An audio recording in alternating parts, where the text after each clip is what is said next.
Cinema ఇండస్ట్రీలో మోహన్ బాబు కొడతాడు తిడతాడు అంటే అది షూటింగ్లో జరిగి ఉండొచ్చేమో, కానీ ఇంట్లో ఉండి ఎన్ని 10 సంవత్సరాల నుంచి 20 సంవత్సరాల నుంచి పనివాడు ఉన్నారు.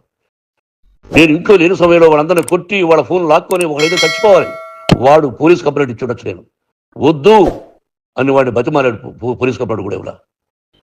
ఇంకైనా నువ్వు నీ భార్య మారి బయట ఉండండి రా అన్నాను నేను. లేదు డాడీ తప్పు చేయనని ఒకసారి వచ్చావు, మళ్ళీ తప్పు చేశావు, మళ్ళీ వెళ్ళావు, మళ్ళీ ఈసారి తప్పు చేయనన్నావు. ఏమండి వీడు తప్పు చేయడం అని మీ అమ్మ చెప్పింది, ఇంట్లో పెట్టుకున్నా. మళ్ళీ నువ్వు చేస్తున్నది ప్రతిరోజు నువ్వు తాగుతున్న విధానం నీకే తెలుసు. ఇది ప్రజలు నమ్ముతారా లేదా అనవసరం నాకు. నేను నీకు చెప్తున్నా, ఇంతటితో పులి స్టాప్ పెట్టాలి. మళ్ళీ మళ్ళీ చెప్తున్నా, Mohan Babu university is greater than temples. Greater than temples. బిడ్డలను కాలేజీలో చేర్చుకునే ముందు చెప్తారు, అన్నయ్య ఎంత ఉంది యూనివర్సిటీ రూల్స్, ఇది మా పద్ధతి, మీకు ఇష్టమైతే చేర్చండి. గవర్నమెంట్ బిడ్డలను గవర్నమెంట్ ఏమి ఇస్తుందో ఇంత పర్సంటేజీ, వాళ్ళకు కూడా మీ దగ్గర ఎందుకు డబ్బు తీసుకుంటున్నాం అంటే దానికి అర్థం పరమార్థం చెప్పాము. దొంగతనంగా తీసుకోలేదు, ప్రతి దానికి చెక్కులు ఉన్నాయి, అది అకౌంట్ ఉంది. దానిలో తప్పులు జరిగితే డిపార్ట్మెంట్ ఉంది, కాలేజీలో ఏదైనా తప్పు జరిగితే గవర్నమెంట్ ఉంది. ఇవన్నీ నీకు తెలుసు. ఈ రోజున ప్రపంచంలోనే నెంబర్ 1గా చేయాలని మీ అన్న కష్టపడి ఇతర దేశాల్లో నెంబర్ 1 యూనివర్సిటీ టైఅప్ చేశాడు.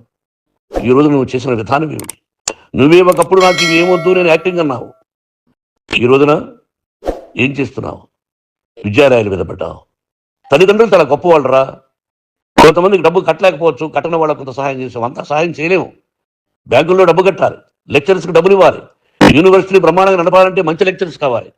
ఇవన్నీ తెలిసి చేస్తున్నావు రా 32-33 సంవత్సరాల నుంచి. చంపేస్తానంటావు, మీ అన్నను చంపేస్తానన్నావు.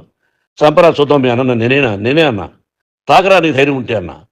నా కష్టార్జితంలో నేను పిలిస్తేనే మీరు ఇంట్లోకి రావాలి, అటువంటిది పోగొట్టుకున్నావు నువ్వు. ఆస్తులు అంటావా, ముగ్గురికి సమానంగా రాయాలా లేదా అది నా ఇష్టం.